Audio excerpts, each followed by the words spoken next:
Okay, what is up to LinkedIn, Facebook, YouTube? We're going live now on Instagram. Give us a second.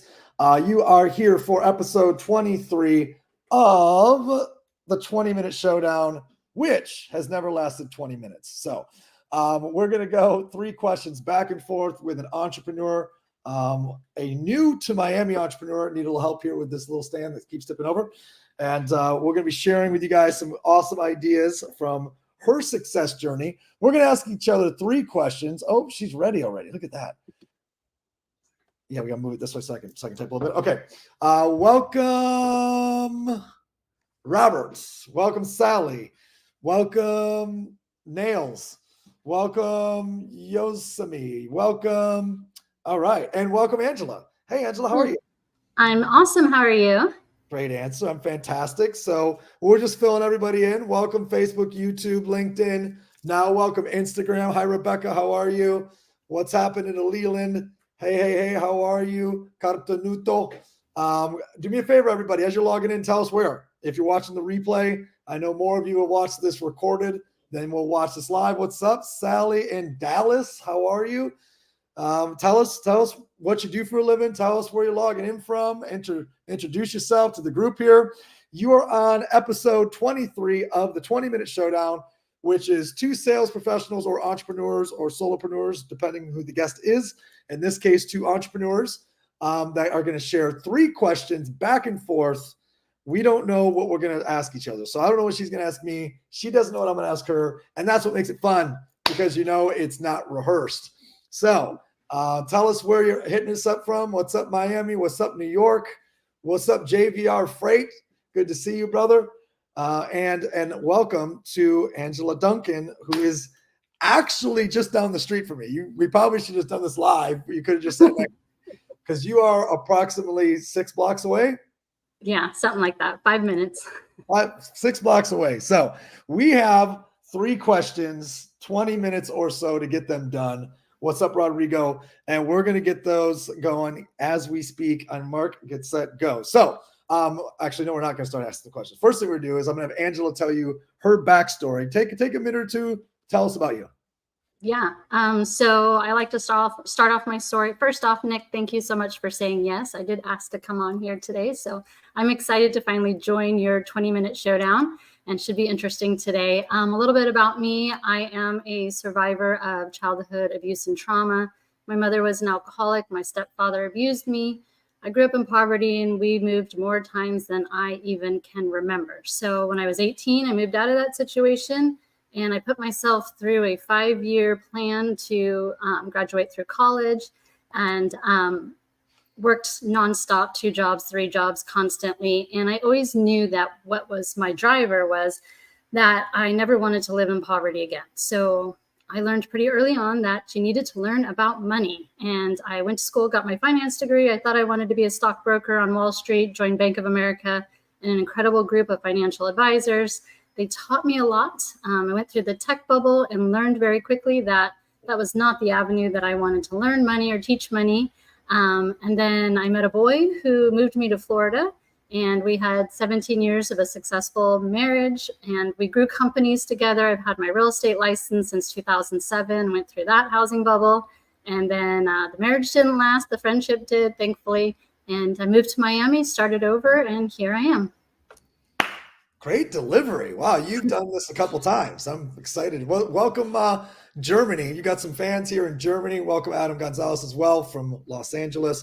Well, what a well-thought story and perfectly delivered. And I'm going to share with you all my story for those that I haven't connected with yet before that are watching this. I am Nick in Miami, dad of 2, entrepreneur, originally from Grand Rapids, Michigan. Blue-collar, middle-class upbringing. All 4 of my grandparents worked at the same factory, so you get the idea. Dad, uncles, brothers. I found entrepreneurship through the direct sales networking industry at 18. Got started, fell in love, had no success, and then just figured it out the hard way by trial and error. Just repetition. Finally, it worked. Made my first million in the industry at 25. Company went out of business. I bought the assets of the company with a couple partners. We created a company that lasted 15 years called Visalis. The sub-brand in that was the Body by Body 90-Day Challenge. We were the godfathers of challenge-based marketing. We own challenge.com. We did a couple billion in sales, 19 countries, 3.5 million customers. created 75 Millionaires. It was so much fun, and every level of peak and valley that you could experience in a decade. And I like doing awesome podcasts and showdowns and shares, because there's so much experience to pull from. I've recently started a sales accelerator where our number one focus is I built a sales technology that connects real estate brokers and real estate agents to the top installers in the country for solar, and does a commission split between the two. Let's get rolling. Okay. Who goes first? I ask you first. Okay. We're going to start diving right into your bread and butter. Tell me, how critical is financial literacy? And we're going to say specifically for females, and why? Why are you so passionate about financial literacy? Why so passionate for financial literacy for females? Yeah, so I used to think it was because I came from poverty and I never had money. So I never ever wanted to be in poverty again. I have a daughter who's 20. I didn't want her to have to go through the pain that I did growing up in poverty. But I wrote a book this year called Empower Your Money. And my why really came out when I did that book. For me, it was my mom. I never ever want a woman to be in a situation. I feel like she's stuck in a situation because she has a lack of finances or a lack of financial education. So I'm very passionate about teaching women about money, because oftentimes women will stay in abusive relationships a lot longer than they should have, because they just don't have the means to get out of that relationship. And so this is my mission. Money is my mission. I want to make sure that women everywhere just have some simple financial education so that they can leave any situation that doesn't serve them. And that is Empower Her Money, correct?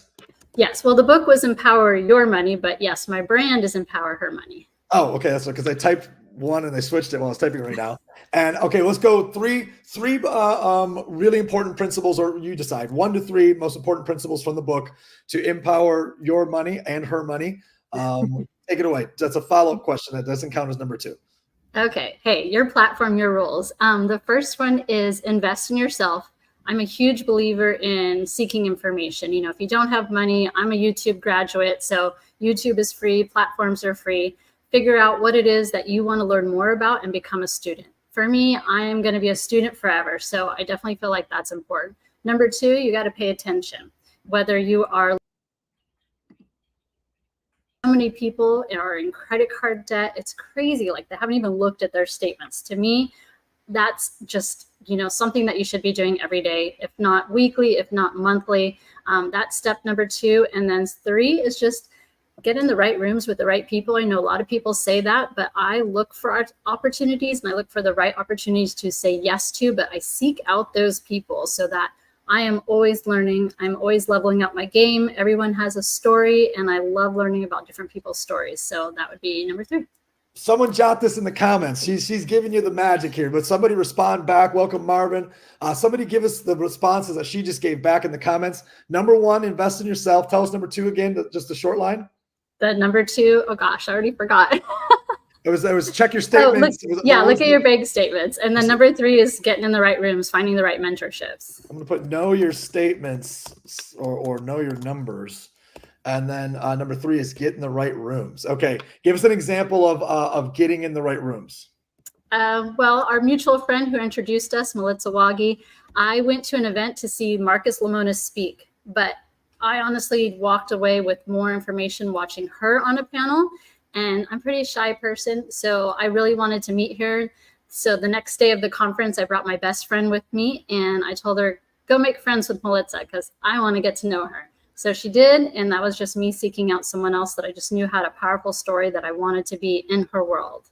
Yes, beautiful. So, team, Empower Your Money, Angela Duncan, buy the book, invest in yourself, know your numbers and your statements, get in the right rooms, and we got a bunch of people here that are sounding off in the comments with the information. So that's my first question for you. So hit me with your first question. I'm ready. Okay, so we've only known each other a few months. I've been to Growth Wednesdays. I've watched you on the Showdown and your podcast.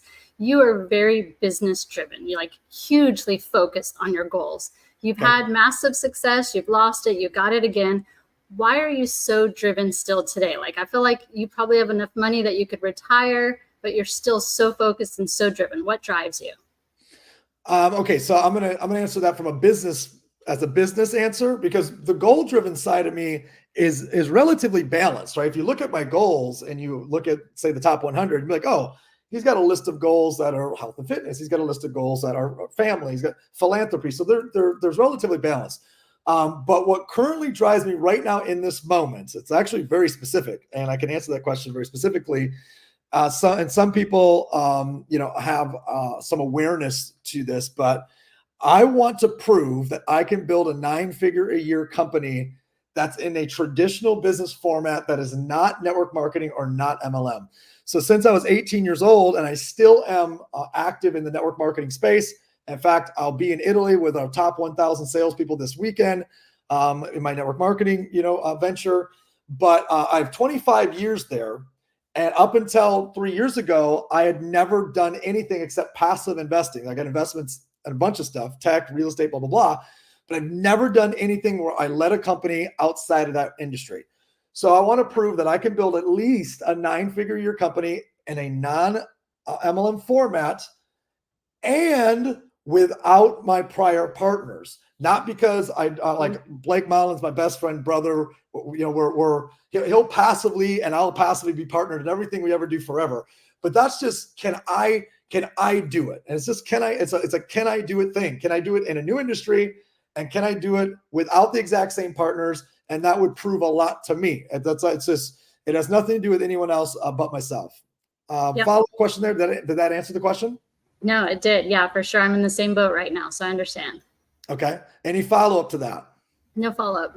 Okay, let's jump right into your divorce. Let's get dirty here. Let's go. All right. Tell me how moving from a 17-year relationship, and you referenced this, so you made this easy. So otherwise I probably would have not said, let's jump into divorce, but you actually talked about it in your intro story. How has ending a 17 relationship and business partnerships affected you in a positive way to create the person you are today from the successful woman, leader, and thinker that you are? Yeah. So first I'll say this, coming out of that long of a relationship, and I think you could probably relate to this a little bit too, is I lost not only my partner, but I lost my business. He bought me out of the companies and we always built everything together. So the first part of it was like the darkest part. Like this is the darkest part of my life since I was a identity, child. Like total identity. Totally lost. Like I'm not a wife. I'm not the Duncan duo. I'm just by myself now. What the heck do I do? So it took like a good year for me to get out of that darkness. So as an entrepreneur, I knew I wanted to do something again. I knew I wanted to do to prove to myself, similar to you. So I think the positive that's coming out of that is it's really pushing me outside of my comfort zone. I was always behind the scenes. So I'm not used to being the one on camera, not the one that's, the brand and the face and everything of the company. And I'm in a completely different space than I've ever done before. So it's very uncomfortable, but I've had to push myself. And I've got a 20-year-old daughter. I love her to death. And for me, that's part of my driving factors. I just want her to know that even when you're in your darkest hour, that you can still come out on top, that there's light at the end of the tunnel. As long as you put in the work and you have the drive, like I just want to prove to myself that I can do this and that something great is going to come out of having a long relationship. I learned a lot, but now it's time for me to stand out on my own 2 feet and do it on my own. And you're doing it. I mean, it's interesting to me that you weren't, a major voice or a major part of the brand, let's say from a speaking perspective, et cetera, because it's what you're doing now. Now you're throwing yourself into the fire of building a brand, speaking, sharing, leading. And so that's really intriguing. And especially because a lot of what you shared, I can relate, not personally. My ex-wife went through the same thing from an identity perspective, right? So her identity was our company, our business, et cetera. And she had to create an entire new identity inside of her career, to which she has done, and she's a badass, right? She's a boss. But she is very vocal, and she had as much camera time, stage time, microphone time. We had to pull that thing out of her hands, right? So, you stepping out into that space for the first time is actually really awesome. And you said your daughter was one of those driving forces, right? To be a great example for her. being able to prove to yourself that you could do it. Is there anything more or deeper inside of that said, there's no way that, there's no way I'm not going to have a loud voice out there in the marketplace of results and success and leadership. Go a little bit deeper there. Yeah, so I think a big part of it is because he was I was the face with him, but he was the one on stages. He was the one that got interviewed. He was the one that did the TV. People wanted information, they went to him. And I believe the story that he told me, which is, you're better behind the scenes. Like, you are not the speaker, and let me take this. We would do commercials, like radio and TV commercials, and it would take me like 5 and 10 takes, but it would take him 1. So I believe the story that was not my strength, and I lacked confidence. And so I allowed for him to tell my story instead of me telling my story. And now that he's not here, I have to do it. So it's like sink or swim, right? You either have to do it or I can just go retire. So, but I'm not going to do that. I don't have that in me. So I really had to step up to the plate and build that confidence. And I did that through mentorships. I did that through therapy. I'm not afraid to say that I've had therapists that have really helped me get out of my own way, to get out of my own mindset, to change that narrative and no longer hear that story, but to give myself a new story, a new identity. And all of that had to come from confidence. And me taking that good year off first to just figure out, who am I? What do I stand for? How do I want to run a business? What's different about that than I was before? And just really building that confidence. And now I feel like, I've got this like big light behind me, and I'm just going to shine it bright, and wherever it goes, it's just going to go. Bam, bam. I like it. All right. I'm ready for number 2. Hit me. All right. So I'm going to take you off the business route here for a moment. I literally wrote down like 15 questions. So I'm going to go with this one. I believe actually that you have a list literally of 15 questions. I'm a DC personality. I'm very driven and direct, but I have to be ready. So yes. Non-business. I'm DI, high D, high I. That's about it. Yeah. So I know you have a great network of friends and mentors. So thinking about your current network of people, if you had to go to say, like, think of Survivor meets Naked and Afraid, like you are stuck in the Amazon and you can only bring 2 of those people with you, your life depended on it, who would you pick and why? Well, this is nature-based. Right? Yeah, like you need survivor skills. Oh, I mean, that changes everything. It might not be any of my closest friends. They have to say yes, though. I know exactly. It's gonna be Sean. Sean, the founder of CrowdPoint, which is, you've met Nitty several times. Yes. So Nitty's business partner Sean is an or not ex, you're never an ex, is a retired special ops Army Ranger. So that's all I need. I just all I need is Sean. And Sean is going to make sure that we live. And that's the end of that.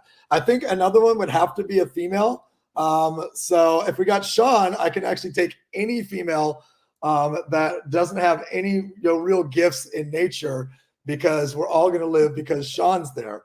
I can't wait to cut this video and send it to him. Is the goal to get off the island? Is the goal just to survive? Because yes. I'm certain that with Sean, we're going to get off the island very quickly. Like, it might just be a quick 2-day holiday.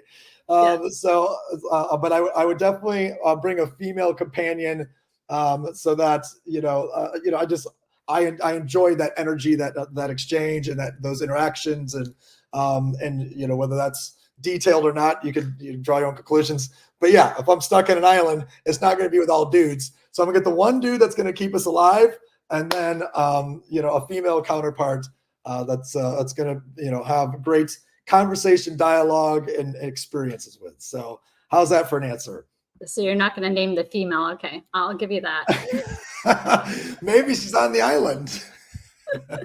she might be on the island. So, do you have a follow-up question to this? This is actually a really random question. Is there a follow-up question to that? I like answer it. Okay. You did. I like the random questions because it kind of throws you off a little bit. You're so business driven that's the environment I normally see you in. I just wanted to throw something non-business in there. Did I answer it in the context of how you're asking it? Yes, you did. You did. Okay. So shout out to all of the military vets out there or active. I'll take any of y'all with me. Just make sure I stay alive. I don't know how to start a fire. I'm fast and I'm strong, but I have zero knowledge of anything nature-based.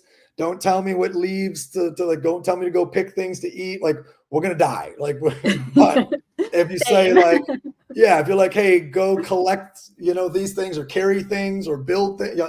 Well, no, you don't want me to build shit. I can't even pound a nail. So yeah, I'm relatively useless in all these regards. Yes. So yeah, you've exposed me. Thank you. Thank you for the exposure. So, okay.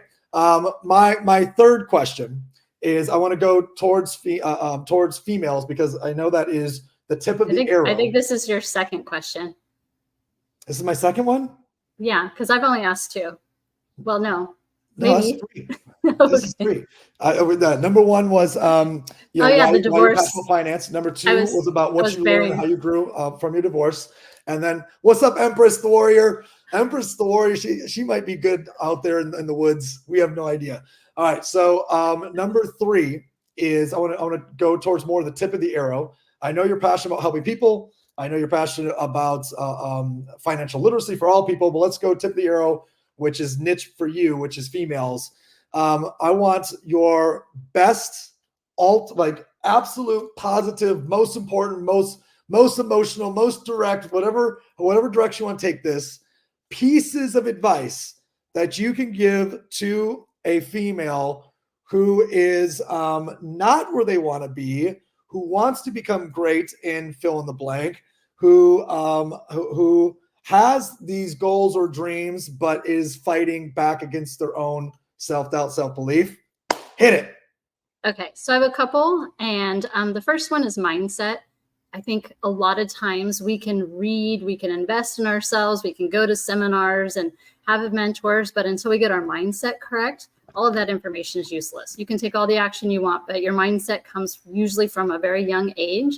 And so they say like your cognitive brain is developed by age 7. So if you can imagine a 7-year-old trying to run a business, that's not going to do any good. Nicholas is 7 right now.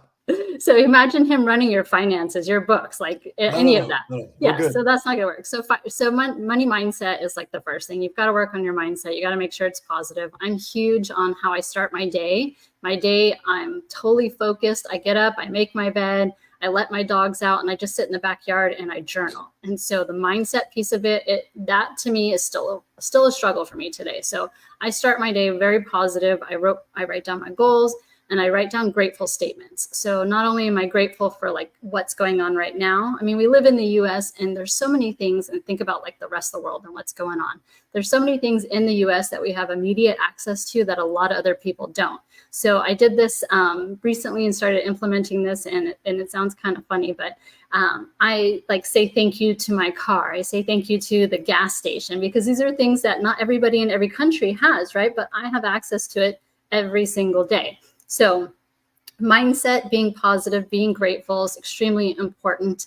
And then also just as women, we love to help. Like I'm a heart-centered person. I run my business with my heart. I run my personal life with my heart, but we don't like to ask for help. I think men are more likely to ask for help than a woman is. But we give and give and give, but then we don't want to ask for it in return. So don't be afraid to ask. This is something that I've really had to incorporate this past year. The more that I ask for help, the more that I grow, the more that I can help other people grow. So the whole mindset piece of it first, the way I start my day, and also the way that I end my day, I think that's hugely important. I'm not a TV person. I don't have Netflix. I don't have any of those, Hulu, anything like that. I have the free version of YouTube, and I end my day watching funny stuff. So like ridiculousness, Impractical Jokers, Family Feud bloopers, like what you put into your brain is so important at the end of the day, not just the beginning part of the day. You have to control your environment. Otherwise, it's just going to get you down. There's so much negativity around us that you could easily just lose yourself in all of it. So I think what's the saying is like you have to feed your focus but starve the distractions. So making sure that what you want to focus on, you keep feeding it. And I want to be positive. I want to be grateful. And when you surround yourself with similar people, then any of the negativity just tends to bounce out because there's just no room for it in my life. So making sure that information that my brain's receiving every day, I have to control it. I love it. I'm going to go. Absolutely. So, and everything you mentioned was mindset based. So those were all mindset based things. And, I know you've been to enough events that I've done where my kind of formula is mindset plus skill set times leadership. So those were all mindset based. So let's go skill set. So what are some, I think I know what one of them is going to be, but give me a couple skill based things that the ladies need to master. They must master in order to become greatly successful in anything in business or sales professional, etc. Yeah. So the first thing we hit on earlier was knowing your numbers. You need to know what your income is. You need to know what your expenses are, controlling your expenses and getting rid of stuff in your life that's just not important.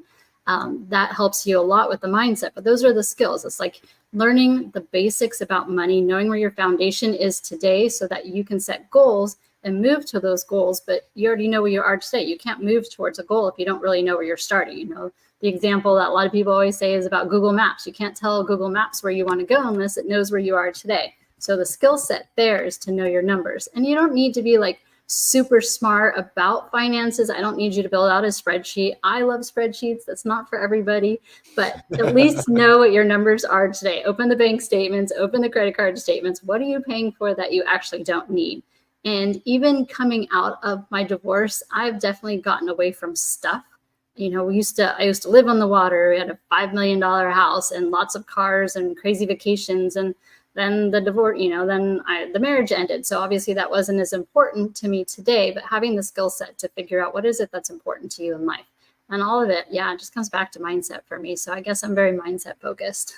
So the skill-based stuff for you is number one, financial literacy. Like, gotta have financial literacy. I'm going to push harder for a second skill. Give me a second skill, which is different than mindset, that you're like, look, have some mastery in blank. What would that skill be? Confidence. I lacked that for a long time. Mindset. Yeah, I know. That's mindset. Well, I can't cook. I don't like cleaning. I mean, are those skills too? I don't know. No. Okay, so let's go skills such as you have a deep understanding of team building, of recruiting, of selling, of like these are all things that are in your past that I think maybe you have a detachment from that past life and in that identity, but you have a deep knowledge of running companies, team building, recruiting, culture building. These are all skill-based things. Give me one more skill the ladies need out there if they're going to win. Okay, so I put on an event this past weekend, Dominate, sold it out. I think the skill set behind that one is I'm very knowledgeable in like big picture, but also details. So I have to pay attention to both. But I also know what my skills are not. So hiring out the right teammate to run the parts of my business that I suck at. I don't like doing marketing. I don't like doing social media. So I have an assistant that does that. I like the numbers piece and I don't mind asking people and putting stuff together. So the detail part of it, but I have a branding coach that helps me see a bigger picture. How do I make my brand look better? I go to him. So I guess just hiring out, knowing what I'm good at, and then hiring out the rest. Otherwise, there's no way you can build a team just by yourself. You can't build a big business alone. It takes an empire behind it. So figuring out the right puzzle pieces to each of that part of your empire to build out a successful business. Nice. Hiring the right team. That's perfect. Outsource, right? And profits over wages added. Surround yourself with winners. Anyone else, by the way, I apologize. I usually do this. Who's got something to add? Throw it in the comments. What's a hard skill that if you're a successful female entrepreneur, sales professional, solopreneur out there, what's a hard skill that you encourage these ladies to learn if they're going to be successful in business or otherwise? All right, I'm ready for question number 3. Let's go. Let's do it. All right. Do you want me to keep this business related or should I go back to the fun questions? What do you think is best for everyone watching? For everyone watching. Okay. So you're working on building this company. You know where you want to be, right? This yes. Next venture for you. Say 15 years from now, you've hit that success. Yeah. Someone's going to make a movie about you. What do you want them to highlight and who's playing you as the main character? I mean, well, Matthew McConaughey might not be intense enough. So it could be Matthew McConaughey. But my mom thinks I'm very similar to Matthew McConaughey. That she said, I think my mom sees my more humoristic side a lot more than everyone else does. But we'll go with McConaughey. And then, all right. And then what was the other question? What you said, what would you want people to take? Highlights. What is it about your life that you would want other people to see in this movie that you've either accomplished or not accomplished? Sure. I think number one is the power of belief. So you can come from anywhere. In my case, I didn't come from a bad place that drove this desire to be so successful. I came from a very vanilla place that drove me to not want to be vanilla, right? I didn't want to be telling the same dumbass story 20 years later. Like, I can remember my senior year of high school football, guys that had graduated 10 years coming into the locker room drunk on a Friday night to give us a pep talk before the game. I'm like, bro, like, what this isn't the NFL here. There's like 7 of you in the stands. Like, I just remember thinking that it was wild to me that the only thing these guys could still identify with 10, 12, 14 years later, they're in there going, I'd give anything for just one more game. I'm like, really? Like, you give anything for one more game? Like, live your life, bro. So sorry, that was a bit of a tangent, but that is how blue collar middle class the area was I grew up in. And my driver was to be able to not end up like everybody else. I wanted to be able to see the world, do everything, touch everything, experience everything. And I think a story of you can never be taught business, never come from money, never be taught entrepreneurship. You can stumble across it, and just your pure belief that anything is possible, you can achieve anything. Tenacity will turn into the results that you want, as long as you have picked a path that allows those rewards. And then also, I'm a co-parent. So I don't know if you call that a single dad, but I co-parent, right? It's like I'm divorced. I have the kids 50% of the time. A lot of people, especially men in my entrepreneurial ventures, they go, so like, how often do you live in the same city as your kids? I'm like, they live in my damn house. What do you mean, do I live in the same city as my kids?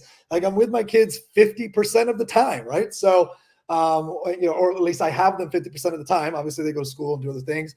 I think being able to integrate my kids into an entrepreneurial lifestyle where it's entertaining to them, it's fun for them, it's educational for them.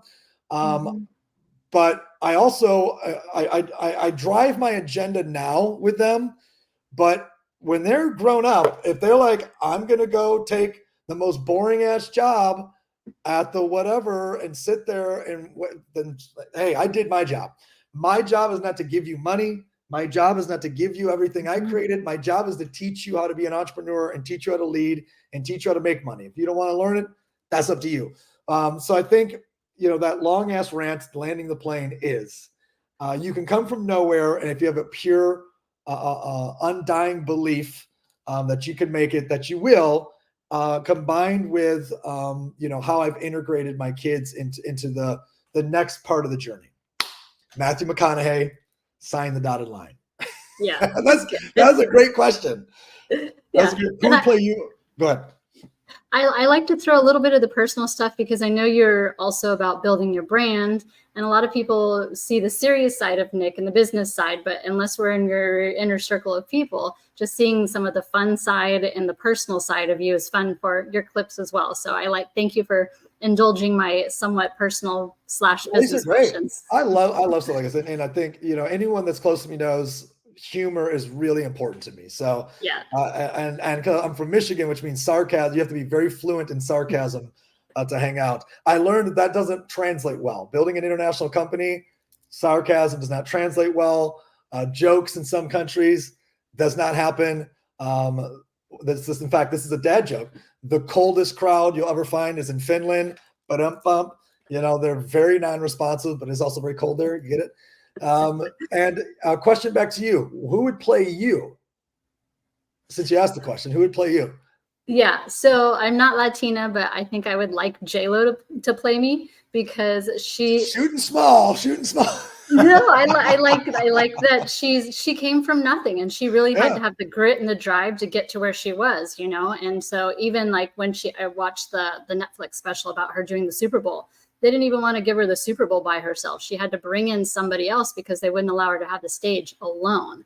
And so I just like that, she took it anyway. She invited another Latina, and it's just women empowering women. But at the same time, empowerment is genderless. You know, you can be a man empowered, you can be a woman empowered. So they're just lifting each other up. But yeah, I like her. I think she's really awesome. So yeah. Well, I think I love what you're doing, and it's weird because we're in a day and age now where, because of the political environments, speaking to a niche from a business perspective and a leadership perspective is almost kind of frowned upon by some people. And I'm like, no.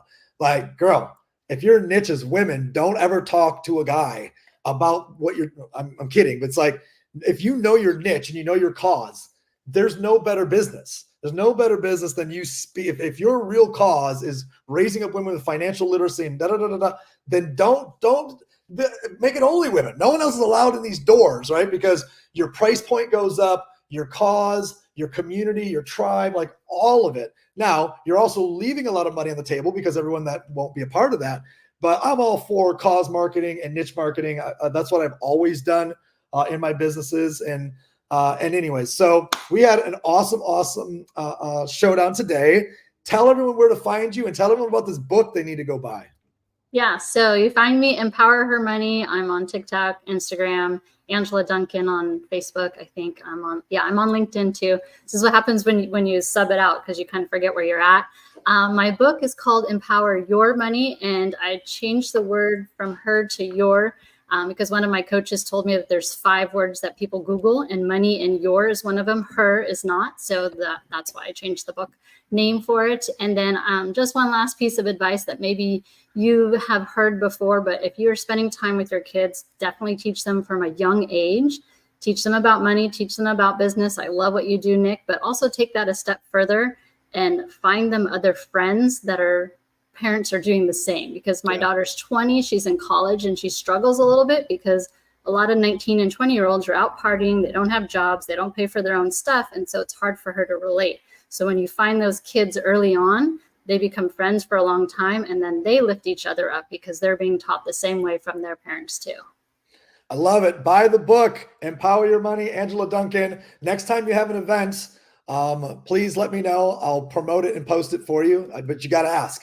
It's not because you're asking for help. It's because I don't know if you don't tell me. So you just say, hey, do me a favor, post this. Of course I will.